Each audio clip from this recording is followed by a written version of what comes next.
역사를 바라보는 관점에는 크게 두 가지가 있습니다. 하나는 순환 사관이 있고 하나는 직선 사관이 있는데, 순환 사관이라고 하는 것은 역사는 끊임없이 반복 순환한다는, 즉 원처럼 반복 순환한다는 것이죠. 봄, 여름, 가을, 겨울 4계절이 있듯이 역사는 이렇게 반복 순환한다는 것입니다. 이러한 것을 주장하는 대표적인 사람이 슈펜글러와 토인비가 있습니다. 우리 기독교 입장에서 보면 이 순환사관은 무신론적 역사관이라고 할 수 있습니다. 또 하나는 직선사관입니다. 쉽게 얘기하면 시작이 있으면 끝이 있다는 거죠. 이러한 역사관을 취하는 게 바로 기독교의 역사관입니다. 이러한 기독교의 역사관이 잘 나타나는 것이 바로 성서의 배열입니다. 성서는 어떻게 배열이 되어 있습니까? 창세기로 시작해서 계시록으로 끝납니다. 즉 창조로 시작해서 종말로 끝나죠. 이 종말이라는 이 단어가, 여러분 이 단어를 들을 때 여러분 어떤 생각이 드십니까? 두렵습니까? 아니면 종말이 기대됩니까?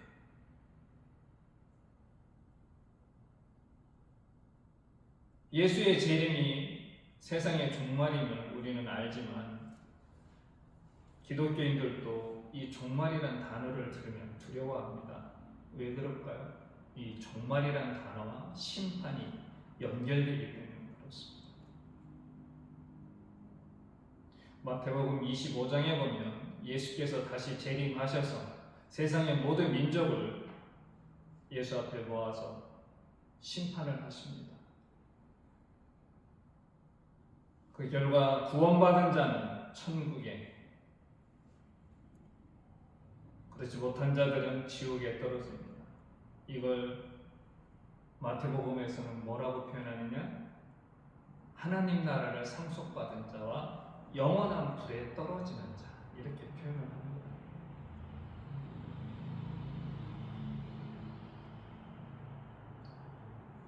참다운 기독교인이라면 그러면 어떻게 해야 되겠습니까? 이 종말이 오기를 바라지 않아야 되는 걸까요? 아니면 이 종말을 기대해야 될까요? 참다운 기독교인은 바로 이 종말을 기대를 해야 됩니다. 즉 예수의 재림이 빨리 이루어지도록 기도를 해야 되겠죠. 왜냐하면 이 종말을 통해서 우리가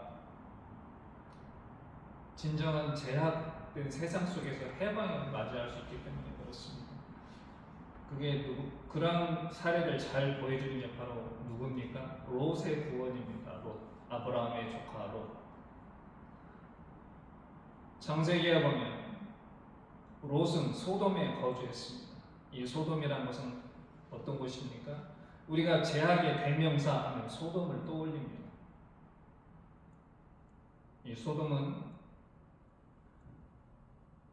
사회적 약자들을 돌보지 않았고 굉장히 문란한 그런 도시였습니다. 의인은 롯밖에 없었습니다. 이 의인 롯은 바로 이 소돔이라고 하는 이 제약된 곳에서 굉장히 고통받는 삶을 살았습니다. 하지만 롯의 구원은 언제 이루어졌습니까? 소돔이 멸망을 했을 때. 즉 종말이 왔을 때 롯은 그 제약된 곳에서 해방이 될 수 있었습니다. 그러면 오늘을 사는 우리가 기대하는 종말은 무엇일까요? 종말 하는데 우리는 어떠한 종말을 기대를 해야 될까? 한번 오늘 본문을 보면서 우리가 기대해야 될 종말이 무엇인지 한번 살펴보도록 하겠습니다. 오늘 본문을 보면 제자들이 예수께 묻습니다. 종말의 징조가 뭐며 어느 때입니까? 이렇게 물어봤는데 첫 번째, 예수께서 하신 대답이 뭡니까? 많은 사람들이 나를 사칭해서 자기가 예수라고 할 것이다. 거기에 속지 말라 이렇게 얘기합니다. 우리가 첫 번째 기대해야 될 종말은 거짓의 종말입니다. 역사적으로 보면 사회가 혼란스럽고 불안할 때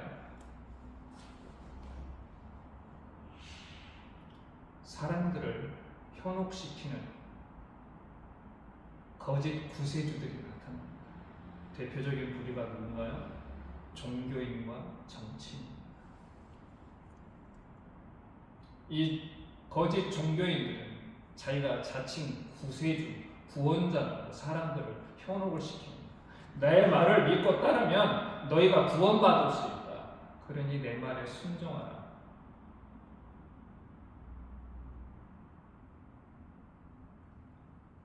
대표적인 사람이 누굽니까? 우리나라로 따지면 이만희와 정명석 같은 그런 부류의 사람들이 바로 이러한 거짓 종교인에 해당이 되는 겁니다. 또 정치인들도 있습니다. 나라가 혼란스럽고 불안할 때 오직 자기만이 이 혼란을 잠재우고 국가를 번영으로 이끌 수 있는 사람이 바로 나다라고 이렇게 사람들은 선전선동을 통해서 현혹을 시킵니다. 그 대표적인 사람이 바로 누구였나요? 히틀러와 무솔리니. 최근에 이런 사람을 우리는 또 보게 됩니다. 공정과 상식이라는 모토를 걸고 대통령이 됐는데 불구하고 공정과 상식이 다 무너졌습니다. 우리나라. 국민의 삶은 점점 어려워지고 안보는 불안하고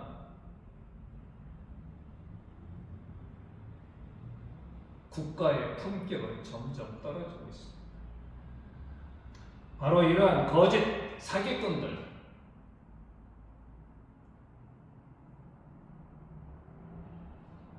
바로 이러한 사람들이 사라진 그런 종말에는 이러한 거짓된 선지자, 거짓된 정치인들, 이러한 부류들이 사라지는 것을 우리는 기대할 수가 있는 겁니다. 또 어떤 거짓들이 있습니까?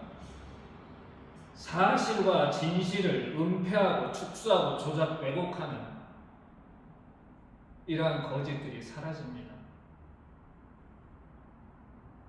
2022년 9월 뉴욕에서 77차 유엔 총회가 있었습니다. 그때 윤석열 대통령과 바이든 대통령이 짧은 만남을 가진 뒤에 윤석열 대통령이, 한국의 대통령이 자기 수행원들과 이렇게 얘기해요. 수행원들한테 이렇게 얘기하죠. 국회의원들 이 새끼들이 승인 안 해주면 바이든이 쪽팔려서 어떡하나.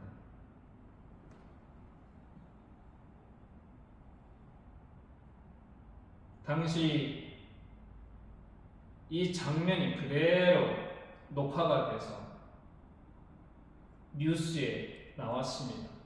그때 대통령실에서는 뭐라고 얘기했습니까? 바이든이 아니라 난리면이다 이렇게 얘기를 했죠. 누가 봐도 바이든입니다. 그리고 그때 말한 국회는 어디를 지칭하는 거냐? 한국의 국회의원들을 말했던 거였다. 그렇게 얘기를 하더라도 굉장히 문제가 되는 거 아닙니까? 자기 나라 국회의원들을, 국민을 대표하는 대표자들을 이 새끼들이라고 표현하는 그 자체도 굉장히 큰 논란거리가 되는 거죠. 또 어떤 게 있나요? 최근에는 23억이라고 하는 주가를 조작해서 23억이라고 하는 어마어마한 돈을 벌어들였는데도 불구하고 공범들은 다 처벌을 받았는데 한 사람은 처벌받지 않고 무혐의 처리됐습니다. 기소도 받지 않고 사실을 은폐하는 거죠. 또 어떤 아나운서는 300만 원짜리 명품 백을 한낱 조그만 파우치로 축소해서 국민을 속였습니다. 바로 이러한 사실과 진실을 은폐하고 축소하고 조작 왜곡하는, 그리고 국민과 많은 사람들을 현혹시켜서 위험에 빠뜨리는 이런 거짓 사기꾼들과 거짓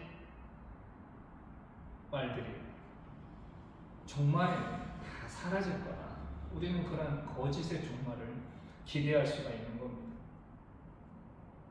두 번째는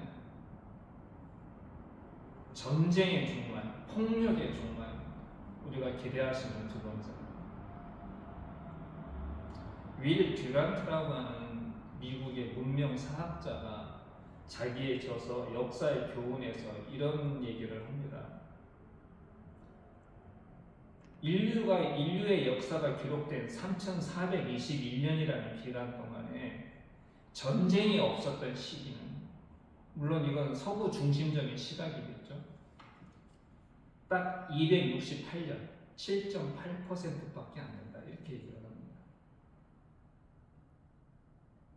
최근 연구에 미시간 대학교에서 최근 연구한 거에 의하면 1819년에서 2009년까지 한 해도 전쟁이 발생하지 않았던 시기는 없었다, 이렇게 얘기를 합니다. 거기에는 2차 대전도 들어가고 우리는 한국 전쟁, 보통 6.25 전쟁이라고 하는 한국 전쟁도 거기에 포함이 됩니다.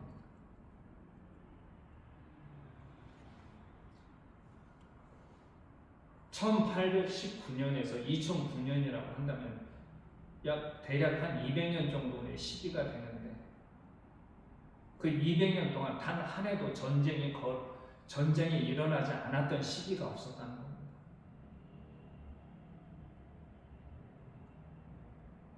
전쟁이 인류에게 끼치는 가장 큰 폐해는 뭡니까? 수많은 사람이 죽는다는 겁니다. 단적인 예를 들어 2차 대전에, 이 2차 대전이라고 하는 전쟁으로 인한 사망자 수가 대략 7,000에서 8,500만 명이라고 합니다. 어마어마한 숫자죠. 그 중에서 가장 큰 피해를 입은 나라가 바로 러시아, 구소련입니다. 대략 사망자가 2,700만. 전쟁을 일으켰던 독일보다 더 많은 사망자가 발생했습니다. 독일은 700만 정도 됩니다.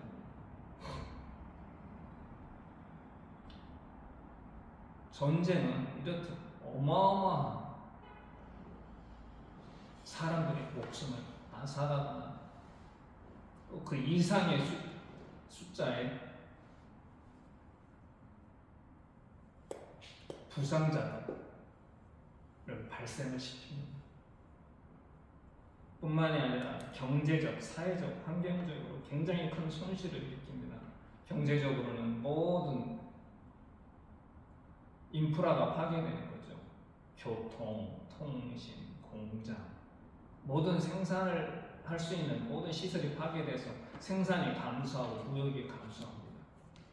사회적으로는 가족과 같은 공동체가 붕괴가 되고 범죄가 증가하고 사회적 약자들을 향한 복지 서비스가 약화가 됩니다. 환경적으로는 폭탄이나 화학 무기를 사용해서 자연이 오염되고 생태계가 파괴됩니다. 이것이 전쟁이 끝나자마자 곧바로 회복이 되면 좋겠지만, 이 한번 파괴된 것을 다시 회복시키면 오랜 세월이 걸리고, 더군다나 더 중요한 건 생존한 사람들한테 커다란 트라우마를 만들어준다는 거예요. 전쟁에 관한 트라우마.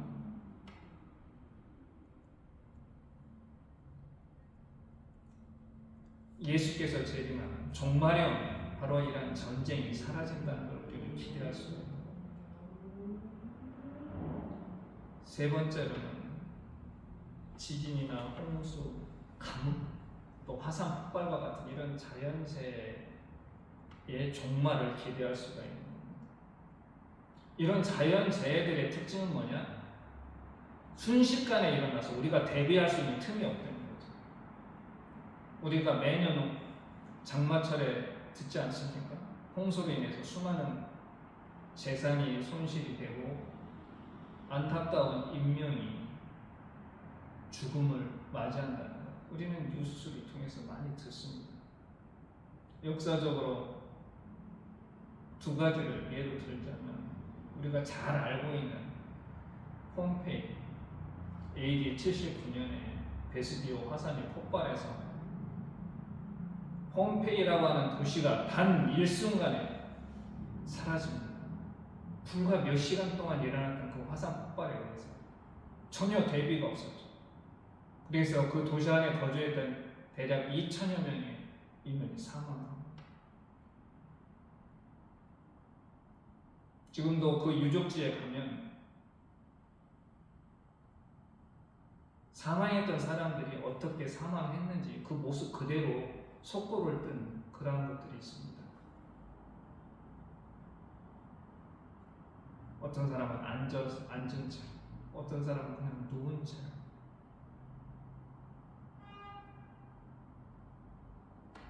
최근에는 2004년도 12월에 동남아에서 발생한 쓰나미, 인도네시아에서 9.1의 지진이 발생을 했는데 이 지진의 발생으로 인해서 태국, 말레이시아, 스리랑카와 같은 동남아시아 국가들의 쓰나미, 거대한 해일이 발생을 하게 됩니다. 그래서 순식간에 얼마가 죽습니까? 23만여 명이 사망했습니다. 2차 대전은 39년부터 45년 동안 대략 6년 동안 전쟁을 했는데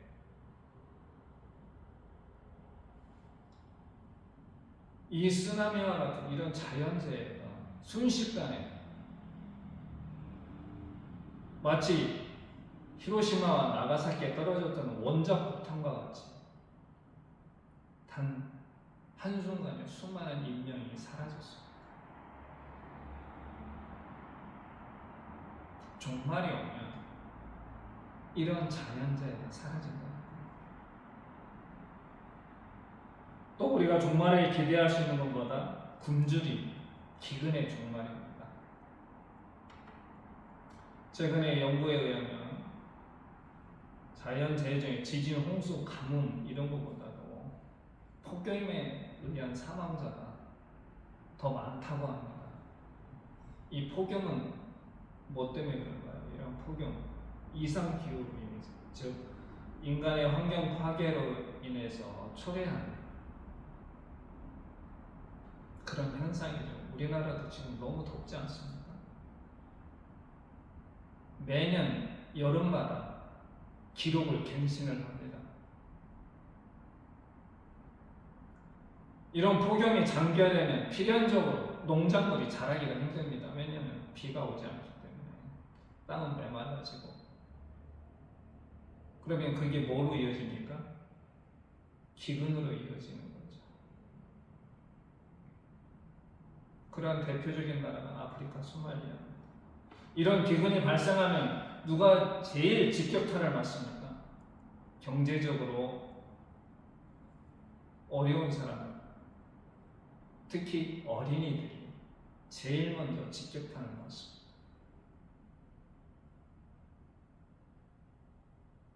종말이 오면 이런 기근도 사라진다는 겁니다.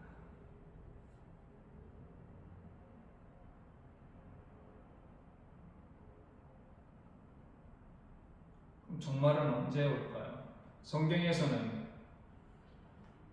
종말이 이미 시작됐다고 얘기를 합니다. 근데 아직 완성되지는 않았습니다. 종말은 이미 시작됐지만 아직 그 종말이 완성되지 않은 임의와 시작 사이에 있다고 얘기를 합니다. 세상에. 그래서 우리 기독교인의 삶은 어떤 삶을 사는 것이냐? 종말을 성취하기 위한 과정에 종사하는 삶을 사는 겁니다. 그런데 이 종말을 성취하기 위한 이 과정 속에 사는 기독교인의 삶은 어떠한 삶이다? 고난의 삶이라고 성서는 얘기를 합니다. 우리가 이러한 고난의 삶을 살아야 될 목적이 뭐냐? 그것은 예수 그리스도의 영광에 참여하기 위해서 우리는 고난의 삶을 살아갈 수밖에 없다. 이렇게 얘기를 합니다.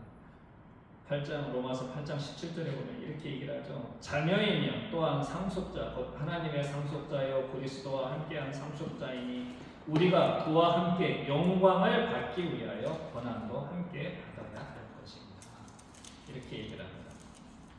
우리가 고난의 삶을 살아야 될 목적은 뭐냐? 하나님의 상속자로서 그리스도와 함께 영광을 받기 위해서 우리는 고난의 삶을 살아갈 수밖에 없다. 그런데 왜 기독교인의 삶이 고난스러워야 될까? 그 이유는 우리는 악에 대항을 하기 때문에 그렇습니다.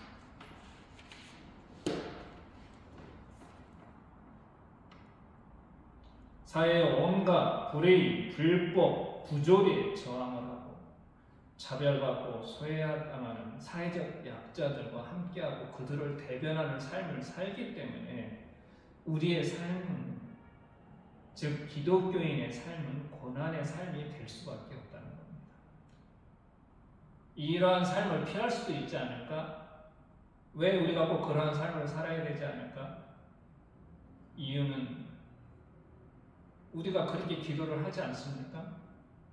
하나님의 나라가 이 땅에 임하시고 하나님의 뜻이 이 땅에 이루어지기를 바라는 그런 기도를 하는 사람으로서 우리는 당연히 이 세상의 악에 저항하고 대항해야 될 의무가 있는 겁니다. 영어로는 righteousness, 헬라어로는 디카이오시네, 히브리어로는 체데크라고 하는 의라고 하는 이 말은 두 가지 기본 요소가 있습니다. 뭐냐? 하나님과 사람과의 관계. 또 하나는 사람과 사람 사이의 관계입니다. 사람과 사람 사이의 관계에서 의로운 행동이라는 건 무엇이냐? 관계성을 유지하는 데 필요한 요건들에 순응하며 살아가는 것. 좀 더 일반적인 의미로 얘기하자면 공동체의 번영과 평화를 증진시키는 것.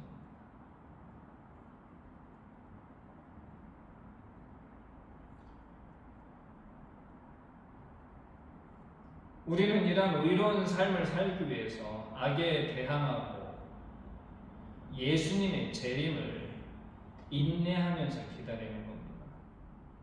인내는 소망이라는 말과 함께 가장 많이 동반되는 그러한 동목 중에 하나가 바로 인내입니다.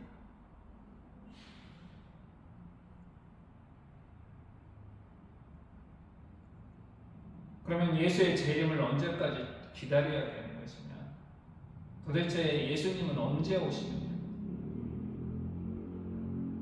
초대교회 때부터 계속해서 이 예수님의 재림이 가장 큰 관심사였고, 신약 성경도 보면 재림이 곧 예수께서 곧 오실 것처럼 얘기하지만 점점점 지연됨으로 인해서 성서의 내용도 바뀌는 걸 볼 수 있습니다. 이렇게 예수님의 재림이 점점 지연되자 이걸 비꼬고 의심하고 조롱하는 사람들이 나타났습니다. 도대체 예수가 언제 오시냐? 세상은 변화가 없는데. 그 이유에 대해서 예수님의 재림이 지연되는 이유는 하나님의 인내와 관용 때문이다. 베드로서 3장 9절에 이런 말이 있죠. 주께서는 너희를 대하여 오래 참으사 아무도 멸망하지 아니하고 다 회개하기에 이르기를 원하십니다. 즉 하나님은 아무도 멸망하기를 원치 않기 때문에 그렇습니다. 누구 하나.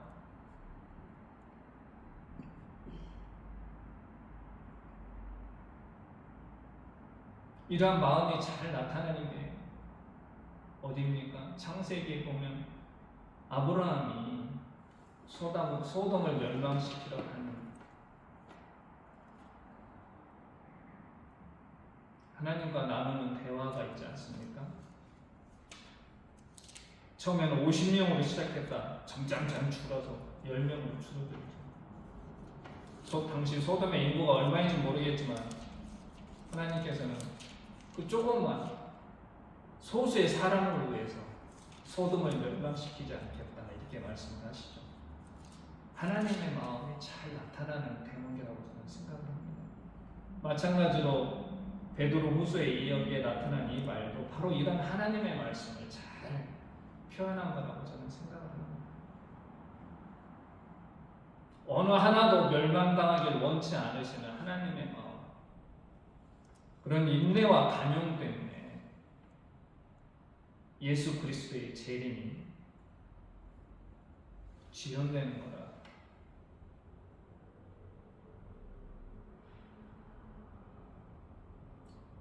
따라서 우리는 인내하면서 하나님이 바라시는 정의와 공의를 행하면서 사랑을 실천하는 것, 바로 이게 우리 기독교인들이 살아야 될 삶의 기본 자세이자 또 이게 바로 우리가 깨어있는 삶이라고 할 수 있을 것이다 라고 저는 생각합니다. 정말 두렵죠. 우리가 예수께서 재림하시고 나서 우리 모두 그 예수님 앞에 무릎 꿇고 예수님의 판결을 기다릴 때 영생에 들어가느냐 영벌에 들어가느냐 정말 두렵습니다. 하지만 성경은 그러한 두려움을 없애줍니다. 뭐라고 얘기하냐면 예수 그리스도를 구주로 믿음으로써 이미 우리는 의롭다고 인정을 받았습니다. 그렇다고 우리의 삶이 무분별한 방탕과 방종이 흐르면 안 되겠죠. 거기에 적합한 의롭다고 인정받은 그 삶에 적합한 그런 모습을 우리가 갖춰야 해요. 언제까지? 예수께서 재림하실 때까지. 우리가 창조의 시간은 함께 하지 못했기 때문에 그 창조의 순간이 어떻게 이루어졌는지는 잘 알지 못합니다. 하지만 종말은 우리 모두 경험할 수 있는 가능성이 있습니다. 주께서 말씀하셨죠. 그 때가 언제인지는 모른다. 단 5분 뒤일지 아니면 1시간 뒤일지 아니면 내일일지 아니면 일주일 뒤일지 종말을 경험할 수 있는 가능성은 누구한테나 열려 있습니다. 그러기에 우리의 삶은 항상 아까 말씀드린 것처럼 의로운 삶, 공동체의 번영과 평화를 위해 평화를 증진시킬 수 있는 그러한 삶을 살아가는 것, 그게 바로 우리가 종말을 대비하는 그런 삶이 되지 않을까 생각합니다. 이번 한 주일로 우리가 한번 이 종말이라고 하는 단어를 깊이 묵상하면서 내가 과연 그런 종말을 기대하는 삶을 살아가고 있는가 다시 한번 돌아보는 그런 시간이 되었으면 좋겠습니다. 기도하겠습니다. 하나님 감사합니다. 오늘도 부족한 제가 당신의 뜻을 전했습니다. 우리 모두는 당신의 자녀로서 당신이 이 땅에 다시 오시기를 기대하면서 고대하면서 살아가는 당신의 자녀들입니다. 아무쪼록 저희가 종말을 두려움으로 기대하는 것, 두려움으로 맞이하는 것이 아니라 영생의 소망으로 기대하면서 살아가는 삶이 될 수 있도록 저희를 인도하여 주시옵소서. 예수님의 이름으로 기도드립니다.